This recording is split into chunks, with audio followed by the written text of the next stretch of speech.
Gujarat housing board અને વડોદરા મહાનગરપાલિકા દ્વારા ગોરવા દશામાના મંદિરની આજુબાજુના લગભગ 150થી પણ વધારે કાચા પાકા જે મકાનો હતા એની પર બુલડોઝર ફેરવી દેવામાં આવ્યું છે। અમારે દુઃખ સાથે કહેવું પડે છે કે આ પરિવારો 60 વર્ષથી ત્યાં પોતાના પરિવાર બાપ દાદાના વખતથી વસવાટ કરતા હોય અને એકદમ આવી અને તમે લોકો બુલડોઝર ફેરવી દો। અરે ભાઈ, થોડીક તો માનવતા રાખો।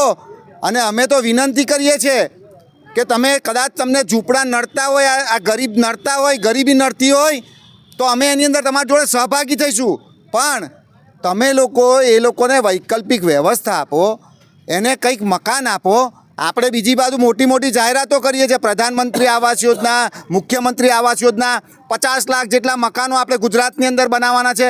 આ ગરીબો અત્યારે રોડ પર ટળવડે છે, નાના નાના બાળકો, એમના માતા પિતા વયોવૃદ્ધ છે, આજે રોડ પર છે અને રોડ પર આવવાના કારણે પણ પરિસ્થિતિ એટલી બધી વિકટ છે। એક બાજુ કડકડતી ઠંડી છે, તો અમારે કલેક્ટરશ્રીને વિનંતી કરવામાં આવે છે કે માનવતાના ધોરણની અંદર જે લોકોના ઝૂંપડા તૂટ્યા છે એ તમામ ઝૂંપડાવાસીઓને મકાન મળે। પછી એ JNURSમાં હોય કે પ્રધાનમંત્રી આવાસ યોજના હોય, મુખ્યમંત્રી આવાસ યોજના હોય, ગુજરાત હાઉસિંગ બોર્ડમાં આપો, પણ આ લોકોને કંઈક ને કંઈક જગ્યા પર મકાન આપવામાં આવે। કારણ કે આ લોકોએ 5-5 હજાર રૂપિયાની કોર્પોરેશનના ડ્રોની પાવતીઓ ફાડી છે, પણ હજુ સુધી અમને મકાન ફળવાયા નથી। એટલે આજે અમે કલેક્ટરને વિનંતી કરવા આવ્યા છે।